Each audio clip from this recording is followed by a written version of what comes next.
Tolong Pak Kapolri, Pak Jokowi. Ayah saya tewas ditembak polisi. Polisi sekarang anarkis sekali, Pak. Keterangan polisi dan keluarga bertolak belakang. Tragedi diduga polisi tembak mati pria di Medan. Iwan alias Nasib berumur 49 tahun tewas dengan cara mengenaskan setelah diterjang timah panas milik anggota Sat Narkoba Polres Pelabuhan Belawan. Ia dituding polisi merupakan seorang bandar narkoba jenis sabu di kawasan Jalan KL Yosudarso, Gang Mafo, Kecamatan Medan, Labuhan. Menurut keterangan Kapolres Pelabuhan Belawan, AKBP Faisal Rahmat, Iwan tertembak setelah sempat berebutan senjata dengan anak buahnya saat akan ditangkap. Saat kejadian, Iwan sempat melarikan diri dan melemparkan barang bukti jenis sabu seberat 20,91 gram. Pada saat itu belum dilumpuhkan, anggota masih berupaya menangkap dengan menggunakan tangan kosong. Kata Faisal kepada Tribun Medan, Senin 14 November 2022. Namun keterangan Faisal ini bertolak belakang dengan penuturan keluarga, di mana menurut anak Iwan bernama Rian, ayahnya ditembak saat sedang duduk di depan rumah. Itu pendapat keluarga, silakan saja, itu hak keluarga. Tetapi faktanya tersangka sempat melemparkan barang ini sebelum melarikan diri, sebut Faisal.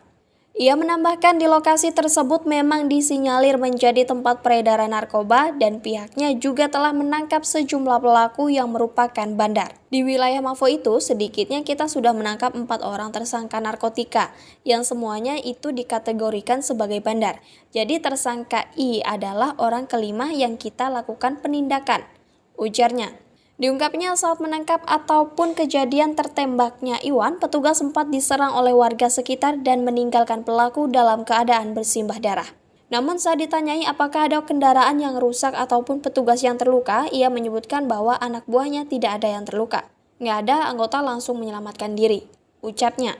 Sebelumnya, Rian anak Iwan mengungkapkan saat itu ayahnya sedang duduk di depan rumahnya seorang diri. Pagi itu, ia sempat bersama dengan korban, namun dirinya pergi sebentar untuk membeli sesuatu di dekat rumah dan meninggalkan ayahnya. Aku tadi beli rokok bentar ke belakang, gak berapa lama tiba-tiba ada suara tembakan, kata Rian kepada Tribun Medan. Lalu dikatakannya setelah mendengar tembakan tersebut, ia pun kembali ke rumah. Ketika itu, ia pun langsung histeris melihat ayahnya sudah bersimbah darah. Kupikir entah apa, rupanya ayahku sudah kena tembak di lehernya, sudah bercucuran darah di leher, sebutnya. Rian mengaku ketika itu sempat melihat ada 3 orang pria berpakaian kemeja putih yang diduga polisi lari meninggalkan ayahnya. Polisinya 3 orang, sempat lihat cuma nampak 2 orang, 1 di mobil, bebernya.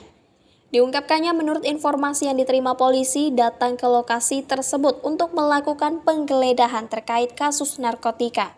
Tetapi Rian menambahkan saat itu di lokasi ataupun dari korban tidak ditemukan barang bukti apapun. Ia mengaku bahwa memang ayahnya merupakan penjual narkoba jenis sabu, namun setahun terakhir sudah berhenti. Kata orang itu narkoba, tapi sudah setahun yang lewat ayahku nggak main narkoba lagi, nggak ada barang bukti, ucapnya. Lebih lanjut, dia mengatakan setelah melihat ayahnya bersimbah darah, dirinya pun panik dan langsung menolong ayahnya dan membawanya ke rumah sakit di kawasan Medan Marelan. Ketika itu ia membawa ayahnya ke rumah sakit dengan menggunakan sepeda motor. Pertama kena tembak, darah berceceran. Akulah yang bawa ke rumah sakit naik sepeda motor dengan bercucuran darah, baju penuh darah, bebernya. Kemudian waktu itu kondisi korban sudah sekarat lantaran darahnya terus mengalir. Setibanya di rumah sakit di kawasan Marelan itu, korban pun dirujuk ke Bayangkara Medan tetapi nyawanya tidak tertolong. Ia juga menceritakan selama berhenti menjual narkoba setahun terakhir, keseharian ayahnya merupakan penjual nasi goreng dan es kelapa di kawasan Belawan. Jualan nasi goreng di Belawan, bantuin ibu kadang buka es kelapa juga, pungkasnya.